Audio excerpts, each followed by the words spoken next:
Quand tu deviendras fort dans la prière, ce n'est pas seulement en priant qu'une seule fois. Et tu deviendras fort lorsque tu prends l'habitude de le faire. Je ne dis pas que ça sera facile. Le domaine de la prière, tu vas te battre avec l'ennemi qui est en toi et qui aime toute chose qui va à l'encontre de la prière. Et vraiment, c'est un travail de tout le jour. Alléluia. Amen. Ce qui vient par occasion, on l'appelle chance ou grâce. C'est venu directement comme ça. Et ça, on appelle ça occasionnel. Ce qui vient par occasion, c'est ce qui est chance ou grâce. Et l'excellence vient dans la routine. Alléluia. Amen. C'est quand tu fais chaque jour quelque chose que l'excellence vient. Tu verras jamais un athlète par hasard. Il est aux Jeux Olympiques, non, parce qu'il s'est réveillé un jour, il a commencé à courir. Non, non, non, ça n'existe pas. Et un jour, Kobe Bryant a dit, on s'est retrouvé dans une salle remplie d'athlètes. Mais moi, je ne regardais pas leur face. Mais moi, j'ai regardé les temps qu'ils ont donné pour se retrouver là où ils se trouvent. Des fois, lorsque tu vois un homme opérer dans le surnaturel, ne regarde pas ce qu'il est en train de faire. Ne regarde pas Jésus qui guérit les malades. Regarde Jésus qui se jette aux pieds du Père à la montagne. Et tu vas valoriser Jésus. Alléluia. Amen. L'exercice n'est pas plaisant, mais le résultat, lui, est satisfaisant. Alléluia. Amen. L'exercice n'est pas plaisant, mais le résultat est satisfaisant. Alléluia. Amen. Donc c'est comme lorsque tu es dans la salle de musculation. Je me souviens le premier jour, je me suis retrouvé dans la salle de muscu. Je me suis exercé comme pas possible. J'avais envie. Ces jours-là même, on m'a dit, limite-toi seulement ici. Moi j'ai dit non, il y a encore de la force. J'ai enchaîné comme pas possible. J'arrive à la maison comme ça.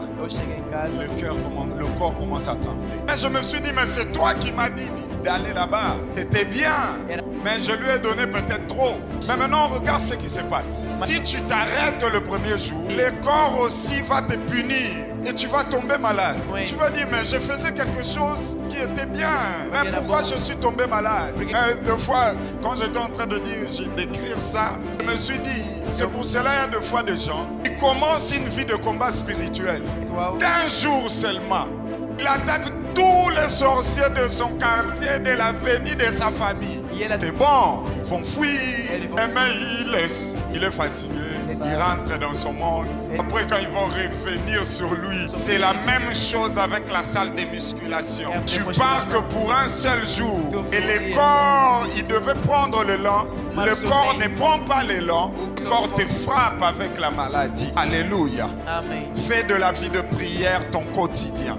Ça veut dire que tu ne prendras pas toujours plaisir en priant, en gênant, t'exerçant. Mais c'est ça la voie que tu dois suivre.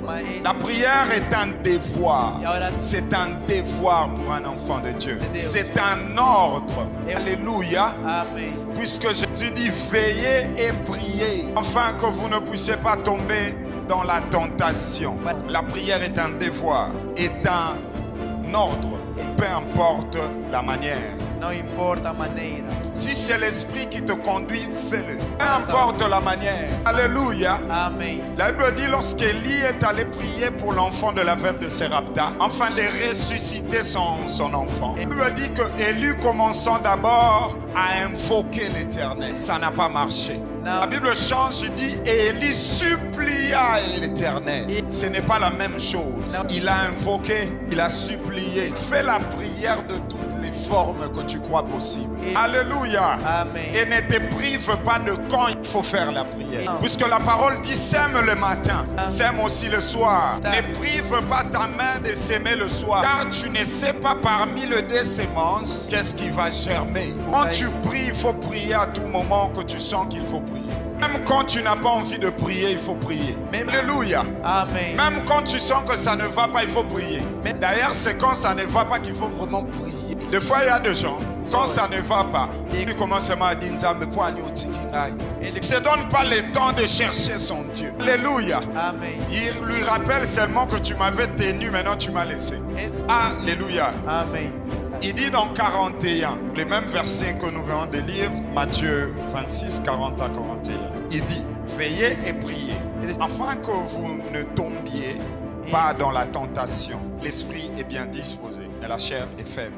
Alors tu dois savoir une chose dans ce que Jésus vient de dire, afin que vous ne tombiez pas en tentation. Alléluia. Amen. Tu dois savoir que tout ce qui nous arrive comme enfants de Dieu, ou tout ce qui est la base du péché dans la vie d'un enfant de Dieu, passe par la tentation. Le serpent a tenté Ève et Ève a mangé le fruit. David a vu la femme du riz, trouvait que la femme était belle et David est allé vers elle. Tout ce qui compose la vie du péché dans la Bible et partout dans nos vies passe par la tentation. Et Jésus prend tout ça, il égalise à zéro si on met la prière. Donc si on prend la tentation moins la prière égale zéro. Même si on prend la tentation plus la prière, c'est toujours égal à zéro. Donc une vie de sanctification, une vie agréable passe par une vie quotidienne dans la prière. Alléluia. Il n'y a pas une vie chrétienne au summum sans une vie de prière constante. Et la prière doit devenir une discipline. Alléluia. Tu ne dois pas commencer à prier parce que tu t'étais réveillé la nuit. Tu devais aller te soulager, te souviens, non, je peux aussi prier. Tu dois avoir une vie de prière constante. Je ne parle pas de temps dans la prière. Je parle d'une vie de prière constante. Le temps est lié à la soif et à l'intimité. Ce que moi je te demande, c'est d'avoir une vie constante avec ton Dieu de chaque jour, de chaque moment, de chaque instant, avec ton Dieu. Que Dieu nous bénisse.